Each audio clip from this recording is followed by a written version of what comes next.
Hello, everyone, and welcome back to Moments with Anastasiia. Today, I'm so excited to have with me Zein Hbous, a true people leader with over 20 years of experience in HR and people development. We will be talking about leadership, culture, and how humanity shapes the workspace. Let's dive in. So thank you very much, Mr. Zein, for coming today to Moments with Anastasiia. I'm very, very happy, and I'm honestly thrilled to have you here today. Thank you for coming. You are a remarkable person, beautiful inside and out, and I feel always your presence is just lighting up the room. Thank you very much for coming. And I just want to ask you, how do you feel today? Well, I need to say a big thank you, Anastasiia, for having me on the podcast. I've been following your podcast for a few months for now, and I'm just loving what I'm seeing, the quality of all the discussions and conversation that you're having, all the guests that you've had. I think this is very enlightening. And also I've had very good feedback from people that I work with closely, how much they not only enjoy, but also they learn from all these different type of podcasts. So I'm very excited to be here today. My first experience to be with a very charming and very intelligent host, and being on the other side of the mic, answering all your smart questions. I think today is going to be a beautiful experience for all the listeners to basically have some true insights about what HR is all about. I think people misunderstand or have a different concept of what runs behind the scene about HR. So this is not a talk HR to HR, it's more HR to everyone. We're giving them some practical insights, some takeaways about leadership, about humanity, about working together as one team. So I'm very excited for the next 1 hour. I'm so thrilled and I'm so excited. And thank you very much for just being here, for your presence, for your insight, for your experience. You are a very, very valuable person. Appreciate it. Thank you very much. Thank you.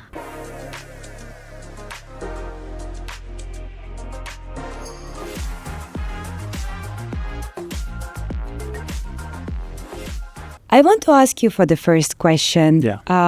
What inspired you to start your journey in HR? Well, let's agree first that 20 years ago, the word HR has not really existed. And in all our communities, I've never learned about somebody that had a job as an HR. We've always heard about the doctor, we've heard about an engineer, a banker, but traditionally there was no one coming and saying that I am an HR. I think I got into HR very gradually and slowly. First, I grew up in a community where vacation and staycation and hospitality wasn't so common. I think as kids, your summer would be more maximum renting a cabin with your family, going to the beach. But the idea of traveling regularly, as today's kids are very fortunate about, we did not have that. So the moment I've learned that hospitality management is becoming something valuable to study in university, to shape and create experiences for guests, that was my first step into hospitality because I wanted to be part of that. And the moment I got into hospitality and started learning about this world, I enjoyed the academic side of it. So basically, I was observing my professors, I was observing my teacher, and that was enlightening for me. And I thought at some point, this is what I want to do, to be on the academic side of the hospitality. To the point that once I have visited my dean, I took an appointment and went to him and I said, what does it take me in the future to be in your position? So that was the direction.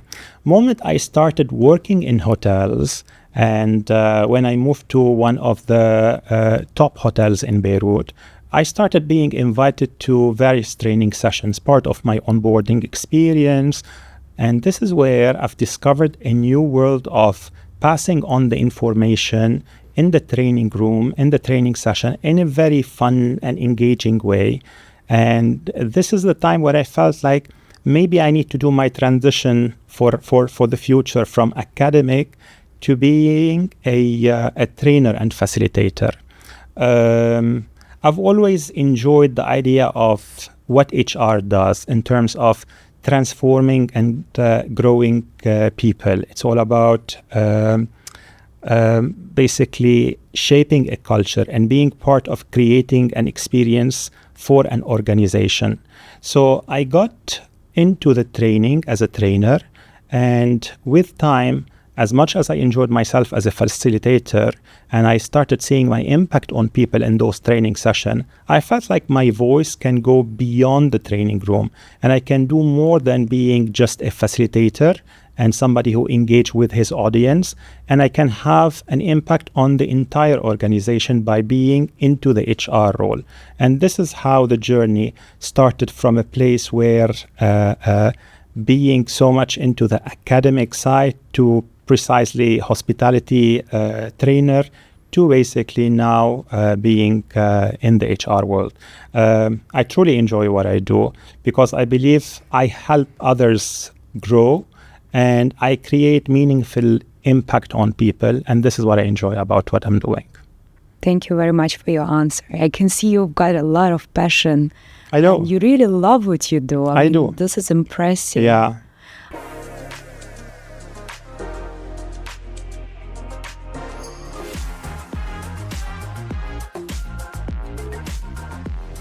And I just want to know, what was the turning point in your career which shaped you the way you lead today? Well, thinking of one turning point in my whole life, I think it's a bit difficult to choose one. After 20 plus years of experience, you look back and you believe that there were several touch points in your career that made you or shaped you the way that you are today, and the way that you make your decision, and the way that you give your advices to people. Let me start with the first turning point in my career. I would say there was a time where I joined hospitality and I joined the hotel, and I was working in a very operational department for 2 years, and I was already started to grow in that department and earning my first role as a manager. That was a housekeeping department. But there was an opportunity to step down from a manager role to move to the HR and training department and become a training supervisor. For me, stepping down hasn't been so easy at the beginning of your career, where you felt like you've already earned your first manager role. But basically, if you do this move, it's more about a springboard for the future. This is your passion. This is where you want to grow. So it's okay if you lose on your manager title for some time, and then maybe in the years to come, you will get it. So that was a very interesting turning point.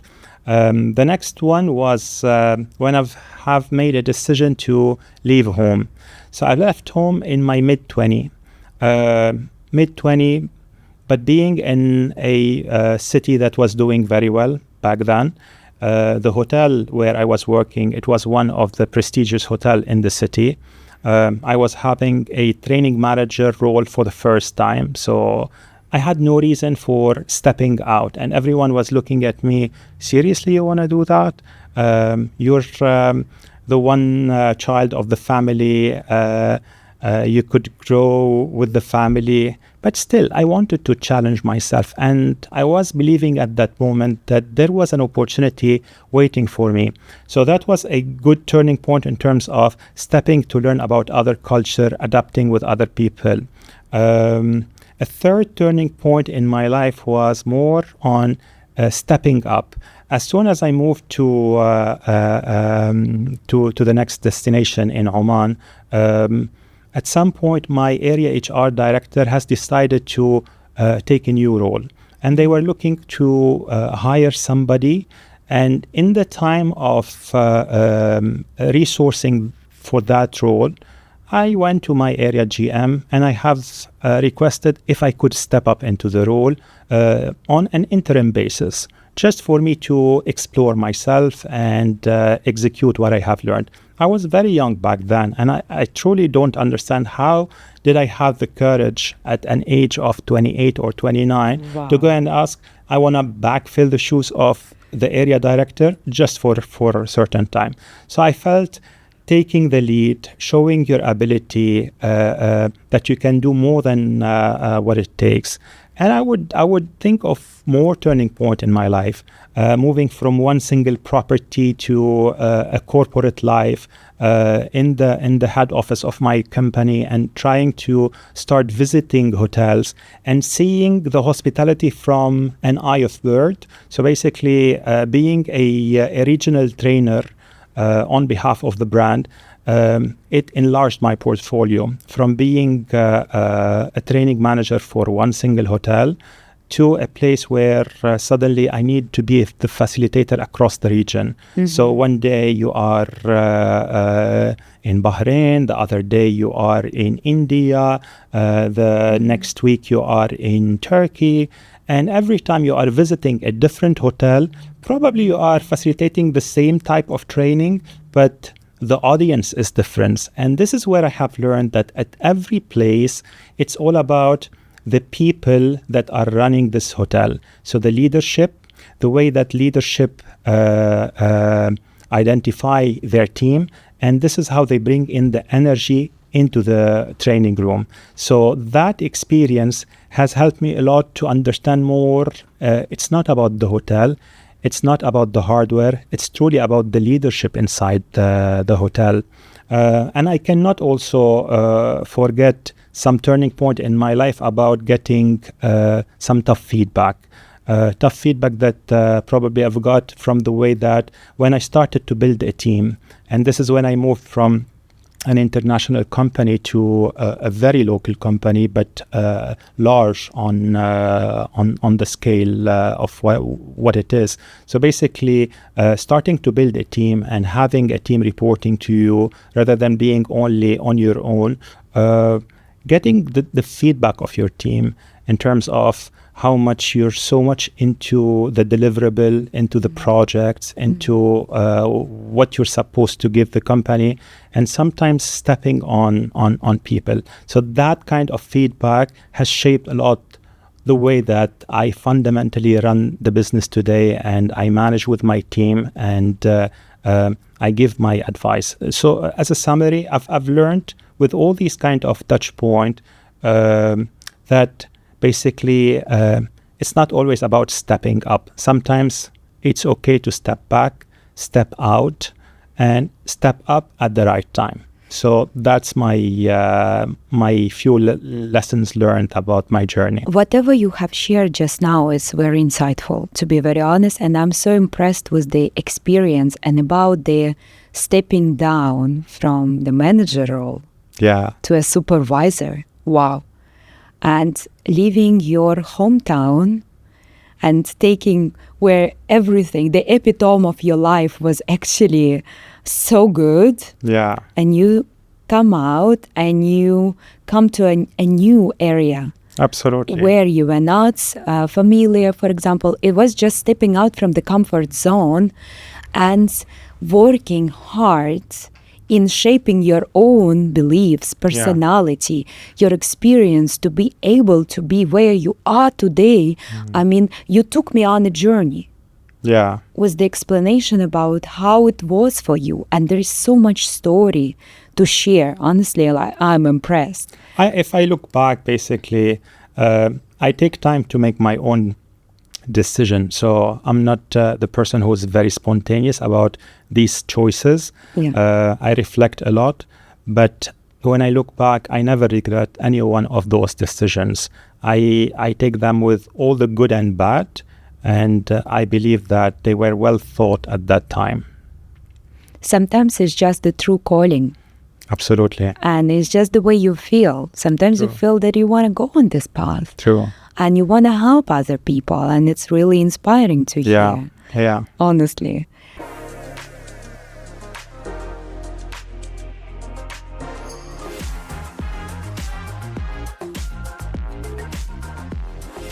So how do you see the role of HR changing in hospitality right now? Thinking of the HR today, I would say that HR has evolved in the past 20 years faster than everybody could imagine or could think. Finally, HR is no longer the transactional department the way that it used to be perceived. A lot of people think that HR is more about payroll, attendance, compliance, policies, where I believe today HR is at the heart of the organization and at the heart of shaping the employee journey in the organization. So every brand has a journey for their guest, and they decide on what the experience is going to look like for their guest or for their clients. HR is the department for you to shape that experience for your employees. Basically, it's more about being a brand ambassador, trying to understand what the brand is trying to deliver, and as an HR department, shape the personality of the organization through the activities, through the engagement, through the learning and development, through the calendar that you keep on sharing with the talent of the organization. But it's a reflection of your brand. So basically, HR is more on designing the journey and becoming a department to drive the engagement and the growth of individual. So basically, in the past, HR would use the data in a very classic way. Today, the use of the data analytics is completely different. It's more towards giving you an indication about trends in your hotel, behavior in certain department. It can be an indicator of a burnout that is happening somewhere in the operation. The way that, for example, today we read turnover is not simply it has gone up and down, okay? It's more about being very specific to look at a period of time, to look at how it correlates with certain leadership, trying to get deep dive into the exit interview to try to understand what people are telling us as well. So the way that we treat data nowadays is completely different than the way it used to be in the past. So basically, HR now is the department that helps you to find a purpose within your organization. It's not about finding a job. It's more about finding truly a purpose and how you can find yourself within this organization. If you are today a new CEO or if you are a new MD and you are planning to make a change, as much as you try to make change with the product that you're trying to launch, you definitely need by your side a very engaged HR department that truly understands your vision and then can take your vision into practical step on what it means to introduce this change to the audience, to the people in the organization, and make it work in the way that you celebrate small steps, having milestones, changing the lingo in the organization, and make that HR experience truly at the heart of the business. So that transactional role that was there 20 years ago is no longer there. It's more about transforming the organization rather than transiting the organization. Wow. Yeah. Honestly, I hear about people, always they say, oh, I don't like this company. I want to change. I want to go for a better job. And I always believe that when you have a company and company takes care of you, give you the background of you properly develop yourself, understand your values, understand your brands, understand who you are. And when you have a supporting people in the organization who actually always there for you, True. Like you have a person I can go to. Absolutely. Okay, let me come to a person, I don't know, Irina today, and just speak with her today. How was my day? Yeah. And that makes you feel good because you are valuable. I've always believed that the time spent at the workplace is way longer than anywhere else that you spent. Exactly. Okay? So bringing your own value to the workplace and aligning them with the organization, okay, is the best experience that could ever happen. Sometimes those values do not align with the company values, and this is where the big decision has to come, that we've got to part away, basically. This is not working.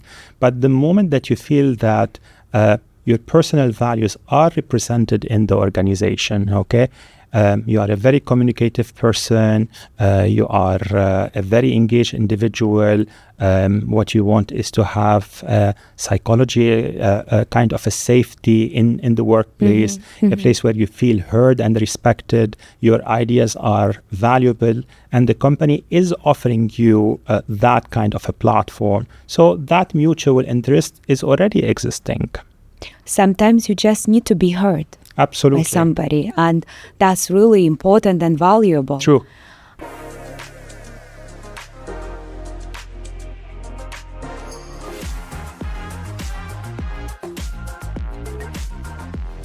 I want to know, how do you keep motivating your employees? How do you keep them loyal to the organization, to the industry? This question is very interesting, and I love part of it, and there is a part that I would like to challenge, okay? Let me start with the part of the question that I would like to challenge. Loyal and loyalty. Let's define and say that loyalty nowadays is something that is completely different than what it used to be. I'll give you an example about my father, and probably you have the same back in your family. My dad worked for the same company for 42 years. Wow. So he started at the age of 22 and retired at age 64. This is what you call loyalty. Back then, the world was different. It was the place to be. We were, as a family, connected to the company. Options probably were limited. People outlook to life also were different. Today, we are in a different era, and I'm not sure if loyalty is still a relevant word to apply. Because let's be honest, thinking of companies, and I'm talking today about big companies, all those companies have had multiple experiences in terms of layoffs, restructuring, organizational or reorganization. So basically, even today morning, I was just going through the top companies that have had layoffs in 2025, and I can name few. Basically, you had Nissan, you had Audi, you had UPS, you had Lufthansa, you had PwC. So these are all big names.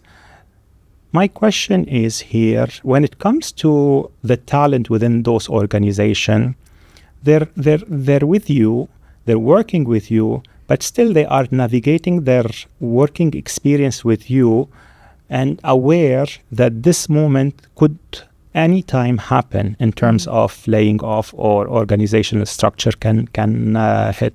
So the mindset today, even for the highly engaged talent in your company or the most performing employees in your team, these people continue to validate themselves and check their relevance of what's inside the market, what's out there for them as well. So while they are with you, they're seeing other employers, they are engaging with other companies, they're having interviews, sometimes not for the purpose and the sake of leaving you, but trying to see that basically, are they truly getting the best value proposition where they are? So for me today, let's not talk anymore about loyalty. Let's talk about mutual interest. As an organization, you need to ensure that you are always relevant and understanding the interest of your talent and delivering accordingly. So that's why I would go back to the first part of the question, talking about motivation. So there are definitely certain fundamentals about motivation. And you first said it. It's all about a place where you feel respected and recognized for your contribution. Today, it's all about we put for ourselves milestones. You wake up in the morning, you have all what you speak, it's the language of success. And you want this to be mirrored at the workplace. So you want to get those gestures on a daily basis, feeling thanked, a thank you message from your boss. And it doesn't need to be the same way to everyone. And it doesn't need to be very formal to everyone. Sometimes some people, they prefer the very kind of quiet of thanking you. So it could be a Friday night before the weekend, and just you receive a WhatsApp message, by the way, what you've done this week was beautiful. Okay, it takes few words from the leader, and it feels like whatever you've put in this week and all the effort that you have put in and all the feeling of being tired will go away, will fade basically, just because you felt that you are valued and respected. The other element of motivation, I believe, it's more about finding a career pathway within the company. People do not want to get stuck in their life, and they don't want to be in one place for the next 10 years, okay? They want to see a roadmap. So as an organization, if we help individual identify what's their potential and work towards achieving that potential, I believe this is a great element where you retain and you keep people feeling motivated and engaged with you. Taking me to the next point about communication and honesty in the communication. This is so crucial and so important. And I always go back to the example of what happened 5 years ago during Corona time. Okay, I think this is the era where we've discovered how many organizations have failed and failed badly in the way that they have communicated and kept people updated about what's going on. Everyone was waiting at home, quarantining, but just waiting for an email to come to tell them we would like to inform you about a decision that has been made. So for me, it's all about, even in the tough time, is basically being transparent. It builds the respect and it builds the credibility towards the company. And this is somehow a shape of motivation and a shape of retention. I would say also a sense of belonging is also important. And pride to be working for the company is also an element of motivation. We choose company because we like the brand, we like the logo, we like their presence, and we are tagged to this this brand. So I'm happy that I work for this organization. It represents me, I represent the company. But the moment that you start seeing some practices within the organization that does not make you feel proud about the working environment, so your tie will start to loosen up and your association with this company will become basically less. I've heard it in some of the exit interviews. Sometimes you have an idea of the brand and you want to make a very successful brand, and people get so attracted to it and join you for that.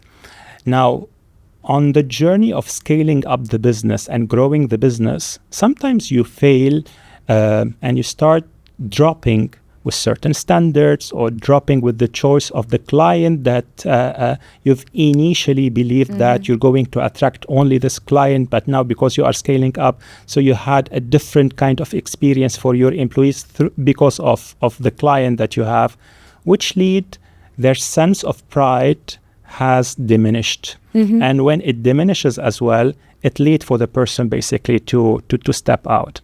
And basically, one more element that I would add to motivation is constant leadership presence. And this is critical and crucial. is you want to have human around you, there for you, approachable, walk the floor, see what's going on, and acting immediately about what's going on. You don't want to be in your ivory tower, not knowing what's going on, okay? And basically eventually being surprised about why people are no longer loyal to us, why people are leaving us.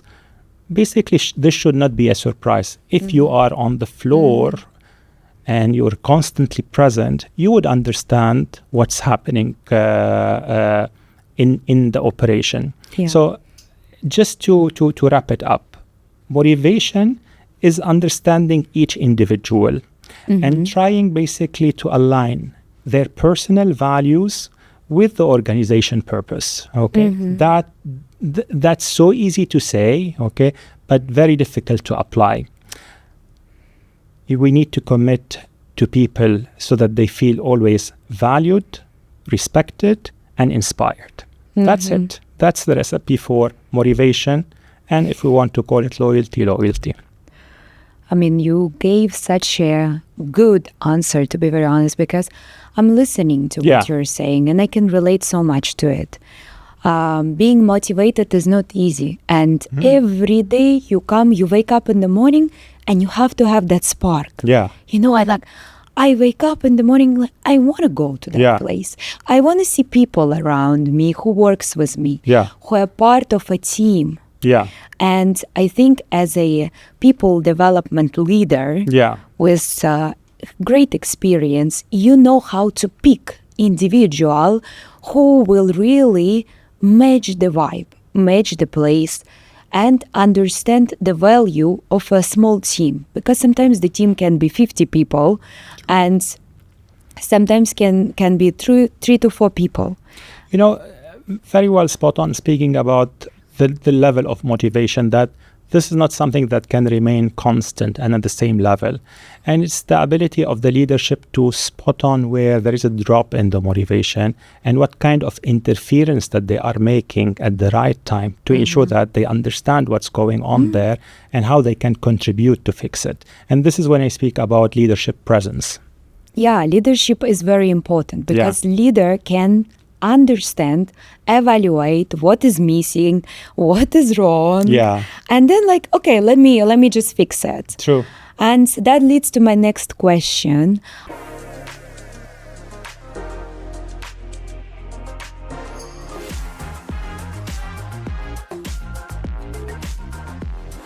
What does diversity and inclusion means to you in hospitality, and how do you bring it to life?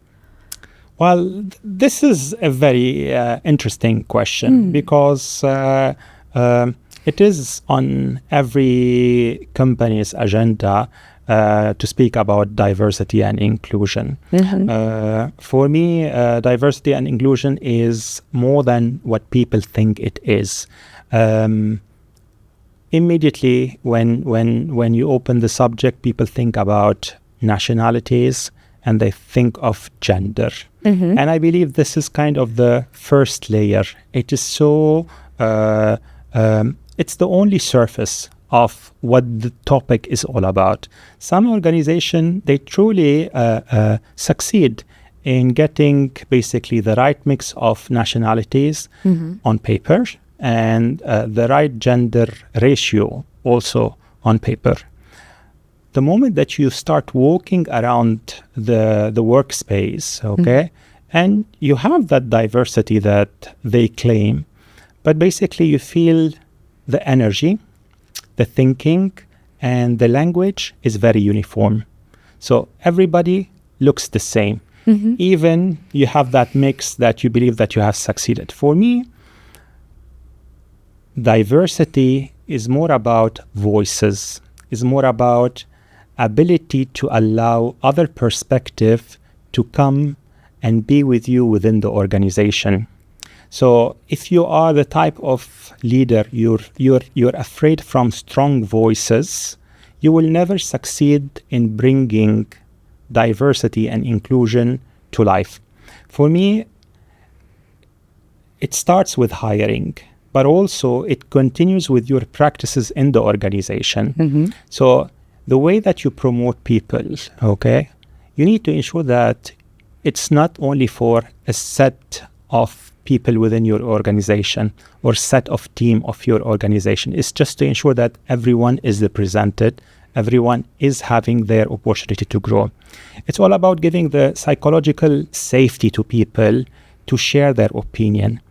If they want to disagree and respectfully, they can disagree. And this is basically diversity.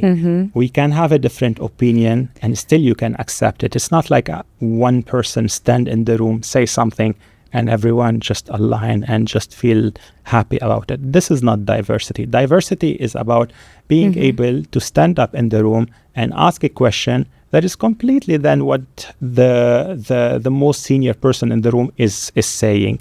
Still respectfully in the way that it's being done, but they have the courage. Recently, this week we have celebrated Diwali in UAE and around the world. And what a beautiful occasion for all organizations to truly celebrate culture. And this is a very meaningful way of doing it. But to a certain extent, some organizations, they do it and they stop at the level of the flag that they're going to bring into the room and the food that they're going to put on the table. But for me, celebrating culture goes beyond than the food and the flag. It's all about first understanding why this group of people are celebrating this occasion. What do they need and what is important for them to celebrate this occasion? What are the practices that they do on the days to basically celebrate this occasion? And the more that you tune in and the more you try to be part of it, and you need to be very personable into that, ensuring that even you reach out to their family, wishing them happy Diwali, being very personable with your message, doing something from the heart. This is the time where individuals feel that their culture matters for the organization. So it's not just we've celebrated the event. So for me, it's not easy to bring inclusion and diversity in the organization. It's not a table that you can put and say, look at the mix of nationality, look at the mix of gender. It's not. It's more about first allowing a hardware where it allows multiple representation, allow a software, and when I speak about software, it means the leadership behavior truly believe in celebrating diversity, and the processor on a daily basis is allowing those conversations and allowing those decisions to happen to keep basically diversity alive in your organization. Only when you have the hardware, the software, and the processor in place, this is the time diversity is no longer an initiative. It becomes more the culture of the organization. I can relate to what you just said. I just wanted to add my points towards having an important point of view, having a voice. Now, having a voice, it's really remarkable for organization. True. For the team, for the leaders to hear, because sometimes the team members, the generation we hire, which is younger than us, they might see it in a different way, from the different technology, from the different environment.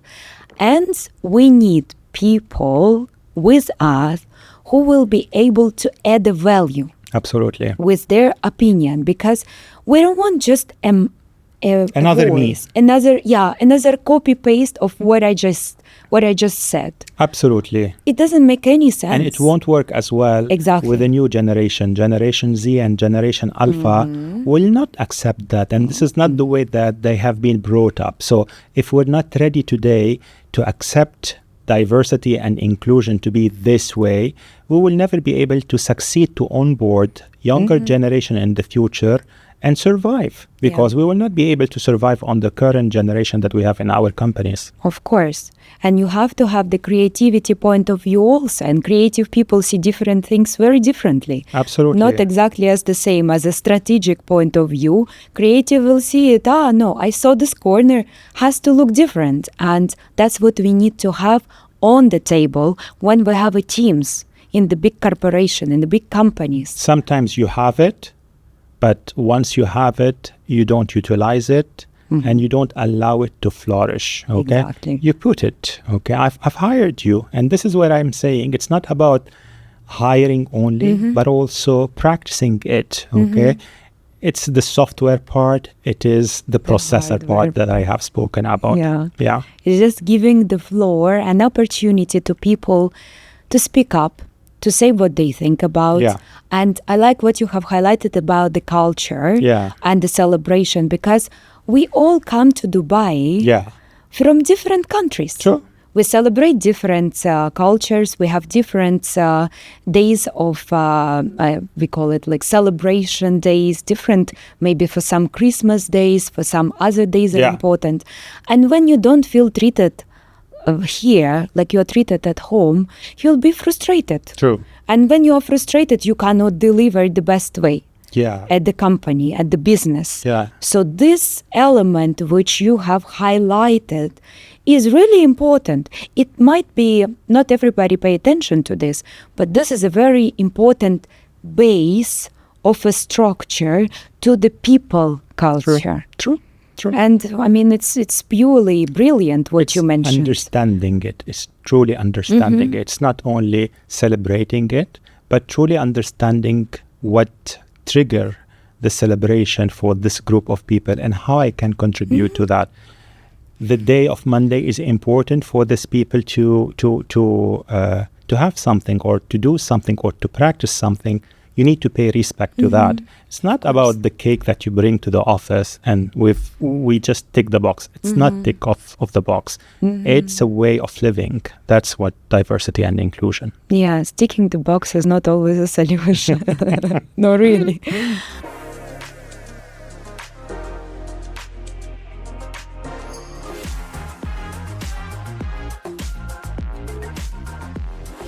How do you balance empathy with making a tough decision as a remarkable leader? Okay. Starting with the hardest part of leadership is basically balancing accountability. You're accountable for the business and you're accountable for the results, okay? And at the same time, you want to balance the element of empathy and the way that you demonstrate empathy. One of the toughest decisions that you could ever make within HR department or as a leader in general is separating people and letting people go. And this could be for different reasons. Simply, it can be sometimes organizational structure, cost cutting. The structure that you have right now does not provide the result that you would expect, so you need to have some changes. That could be one element. Another element of separation is due to the individual themselves. It's either a performance issue or it could be a behavioral issue where you tried multiple times to coach, guide, and basically help the person to get where they're supposed to be. But that improvement plan that you've placed together is no longer serving its purpose. And sometimes you separate people because of a gross misconduct that happened in the organization. And this is a tough call. So now here, how are you going to balance, for example, that tough call with empathy? So for me, as a step one, you always need to do your homework, and you do it in a very objective and a very transparent way, just to ensure that you are being fair to the individual, because you are their voice in the room where they are not present with you, right? So basically, you need to collect all the data and you need to do your homework and be the devil's advocate in their absence to ensure that the decision that you are making is the right decision for the individual, for the business, and for the wider team. Yes. Yeah. That kind of balance is not easy to make. A lot of time where we meet with a decision that we need to separate a person, you as an HR person, you truly love this individual. And probably if this was your own company or a little shop, if you have a little shop and you are only working with this person, you probably would not reach to this decision because you want to give them a second chance. But sometimes also to have the right balance is you need to think of the wider team. What is the message that I'm sending the wider team? And I am accountable for the business and I cannot allow this to happen. So this is why I need to ensure that my homework is being done and it's being done in the right way. Now here comes to the stage of delivering the message, okay? For me, winning, and you cannot win in such a challenging time, but basically honesty is required.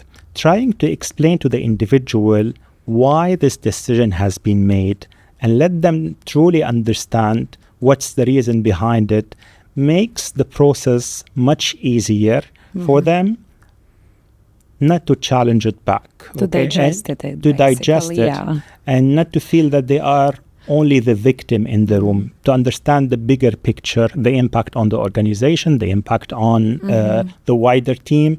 When you bring all these elements into the discussion, basically this is the time of realization that I'm aligned with you. Though I dislike the decision, but I need to be aligned with you.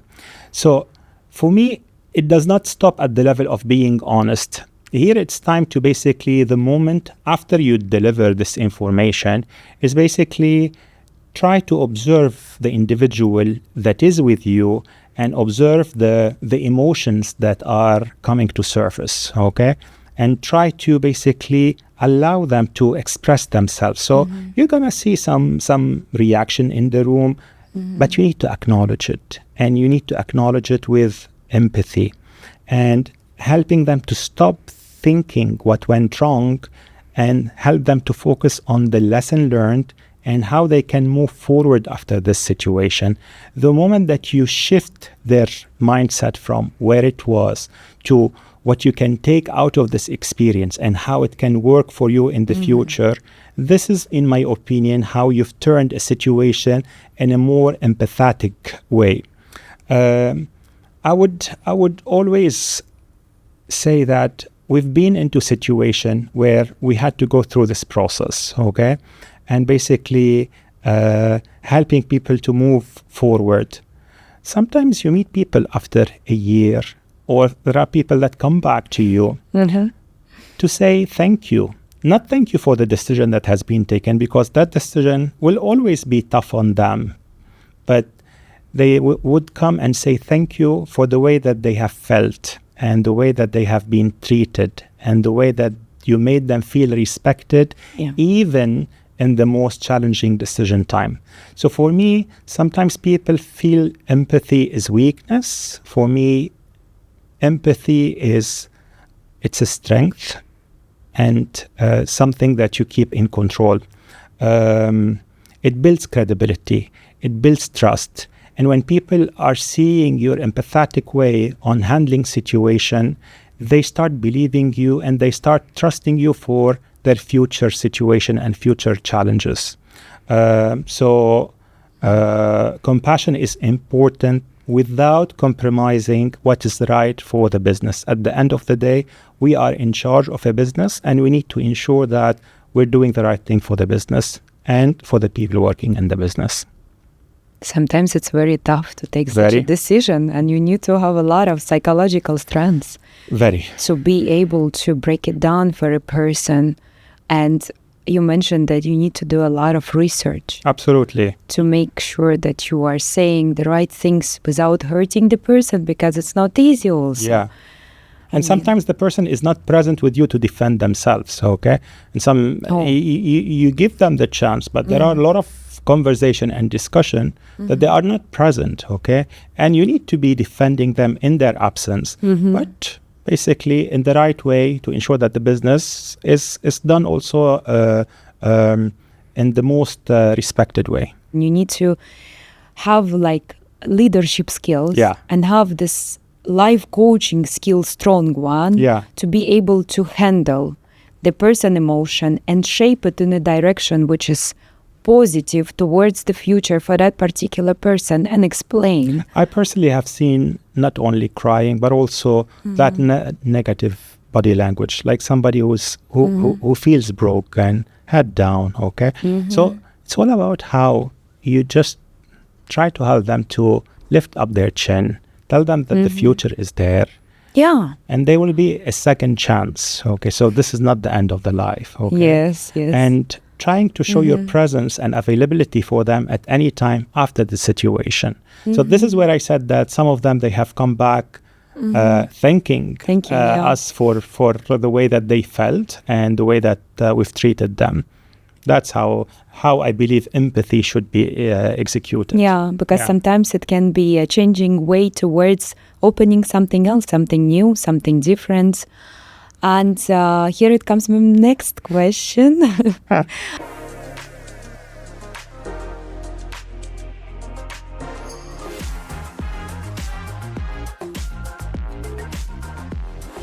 What do you look for when you're spotting and looking for a growing talent for the leaders, for the future?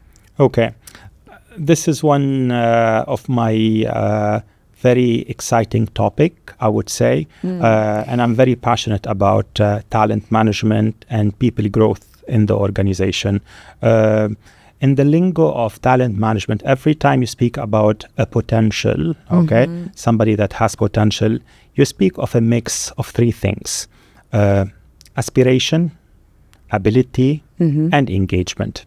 So let me start with aspiration. Aspiration is a desire for the individual to grow, a hunger of the individual to learn more, a mindset that they want to deal with more complexity and more risk.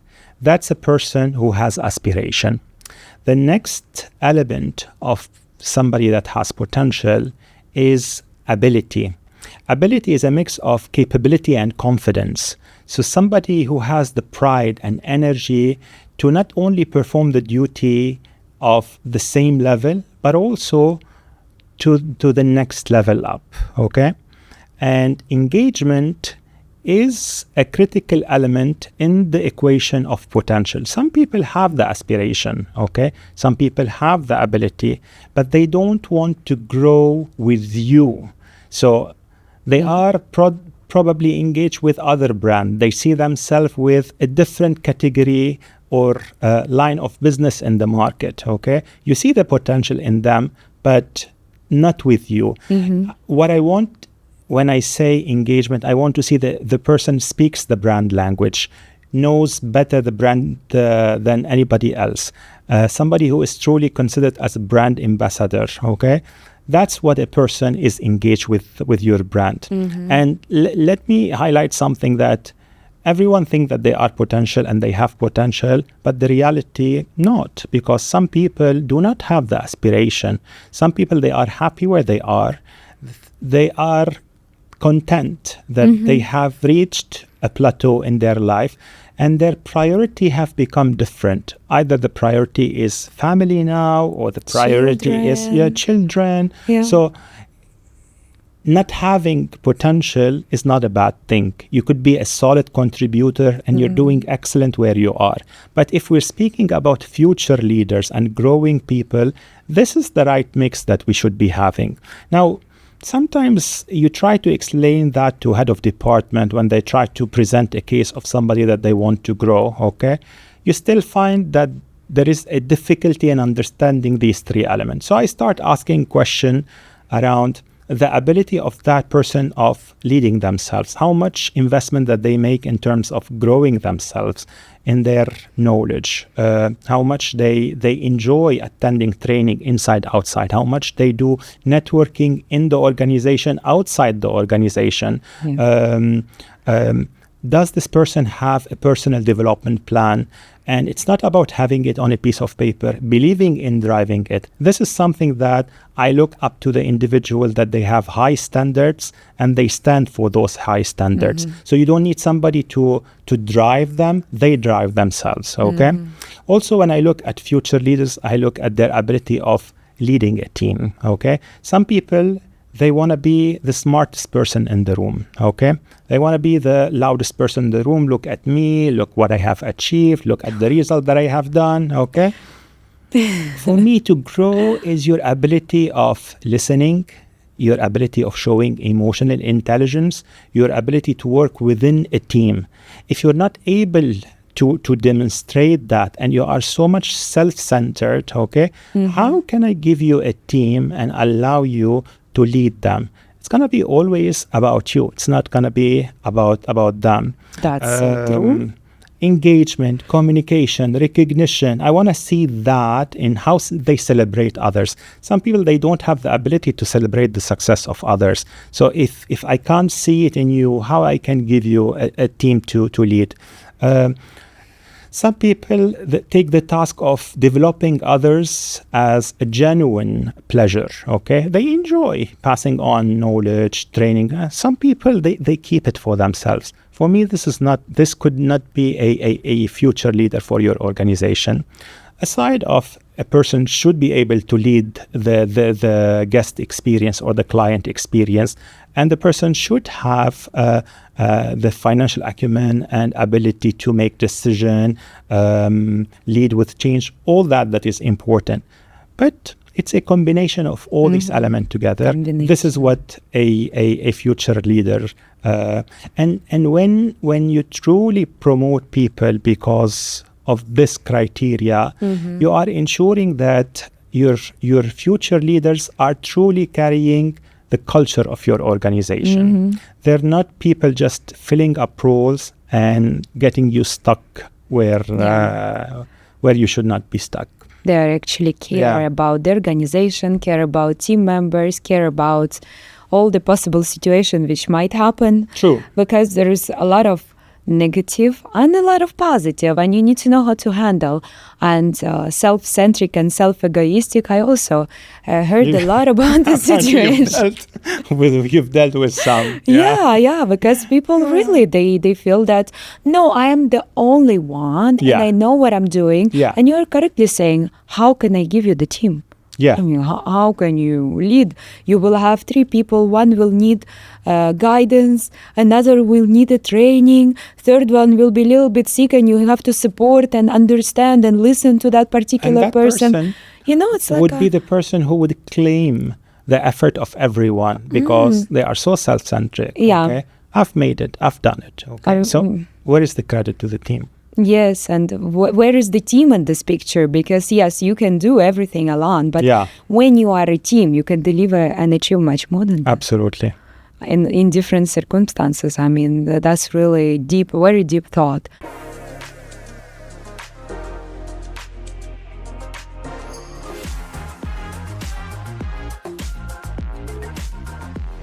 Interesting to know, how do you help your team to handle stress?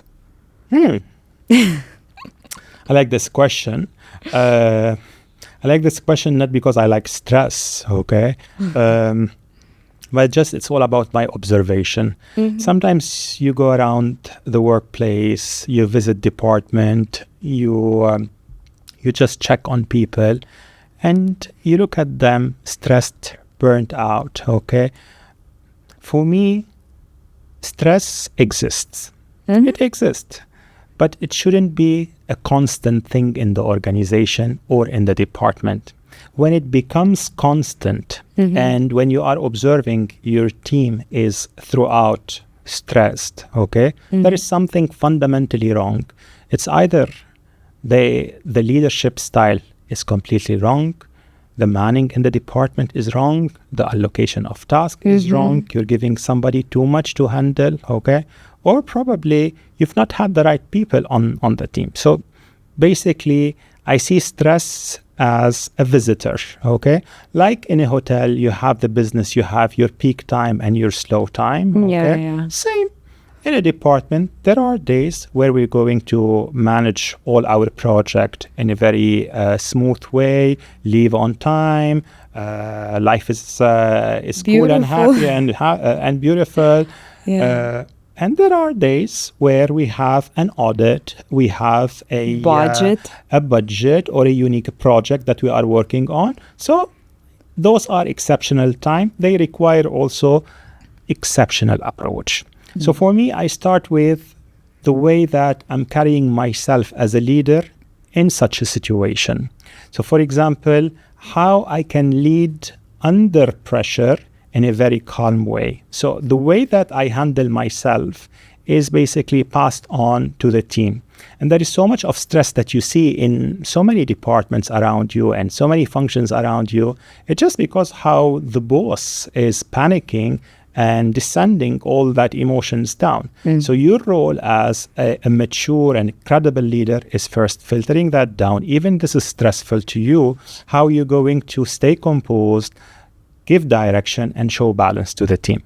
The next point is how you're going to sit with your team and plan and structure how we're going to manage this stressful phase, okay? So this comes with bringing the team, telling them that we have this extra project.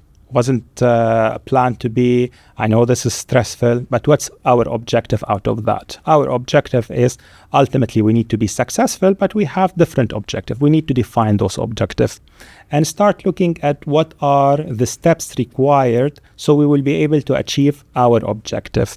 And once we put all our steps, it's time to start assigning those steps and tasks to the right people. Some people who are administratively strong, some people who are passionately about putting concepts, okay? You basically start allocating tasks to capability, and then basically you put times to review the milestones. You don't leave your project drag, and at the very last minute, you come and put pressure, where do we stand, okay? If you measure throughout the project, by the time you need to deliver, almost you will be there, okay? Add to that is the language that you're going to use throughout the steps and how you are measuring and reviewing the milestones. So basically, the team should hear from you a positive language, like, we're making good progress. Guys, we are on track. I'm happy from what I'm seeing. The moment that they start hearing this kind of language, okay, it builds awareness for them and they feel more stable in such a stressful situation. Now let's go on the psychological factor that we need to deal with. I'm waiting for it. Yeah. Normalize conversation during stressful time and about stress. It is okay for people to come and talk. I've heard it multiple times. It's not time, okay? Let's finish and we talk later. No. It is okay basically to give 15, 20 minutes, 30 minutes for an individual in your team that just want to speak up, vent out. Sometimes you don't have a solution for them. Sometimes you help them by asking few questions. Sometimes you help them by reallocating some of the tasks, okay? But sometimes just letting them talk, venting out, speaking out, okay? 30 minutes later, you feel that the person has not resolved their problem, but emotionally, they're in a much better situation to be able basically to continue the ride, okay? Yes. I enjoy doing these things in terms of encouraging kind of small breaks, having a balance in the stressful time. So asking the team, let's go out for a coffee, okay? Taking out the team in the middle of being busy, okay? Some people, they think that let's do that later. Once we finish our project, I'm gonna do it in the middle, okay? Yeah. Or sometimes if you see them too busy, stand up in the middle of the office and say, who would like to have chocolate cookie? Who would like to have oat cookies, okay? It's just as simple as that. And you see the energy and the vibe. No, I don't like chocolate, whatever it is, okay? And you bring a treat to the office, and you make it fun. Recognize efforts. Some people always wait for the projects to be over or the submission of the budget to be over. Then I'm going to take out the team and celebrate. For me, celebrating the effort is more important. And what could add to the stress, that feeling that nobody is seeing what I'm doing. So pausing in the middle of the project, thanking everyone, appreciating that you spent another 2 hours yesterday beyond your working hours to finish this. I truly appreciate it, okay? It shows that you're taking care of the engine, not only taking care of the destination, yeah? Your team is your engine, so you need to ensure that you are taking care of the engine, not only the destination, okay? And in the non-stressful time, invest in your people, invest in them in terms of ensuring that your workshop about mindfulness, about journaling, dealing with stress are happening so that they can apply this learning in a time where the stress is happening. Beautiful. Yeah. Beautiful. Not I like so about the cookies. I like the cookies Yeah. on the coffee break. Yeah. But it's impactful, you know. Sometimes it's just the small shifts Yeah. helps to distress. And the technique you are using for listening skills is really good, because sometimes it's just like, I just want to offload. Yeah. Just want to talk about it. Yeah. Want to discuss it. And you play a role of a life coach. Yeah. Who will be listening. You can't resolve. True. Maybe it's not in the expertise, Yeah. but it's really good. Yeah. We are slowly running out of Is it? time. Yeah. Yeah. I'll just ask you the last question.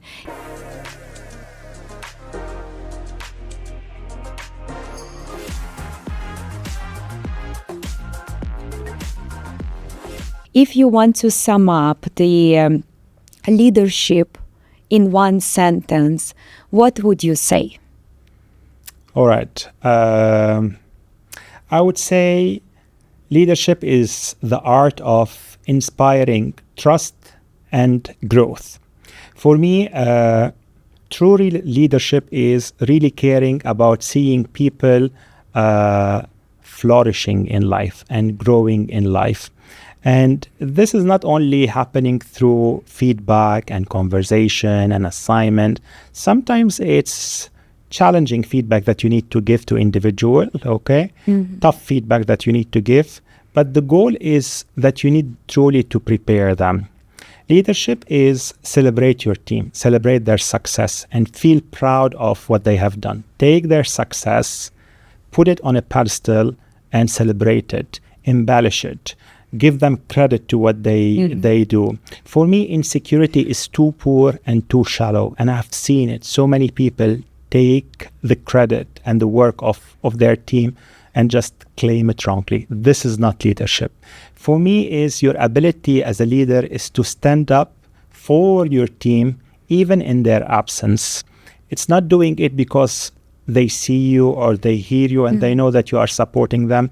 No, I'm not waiting for them to see that. I'm going to do it, and I'm going to do it constantly, and they will feel it.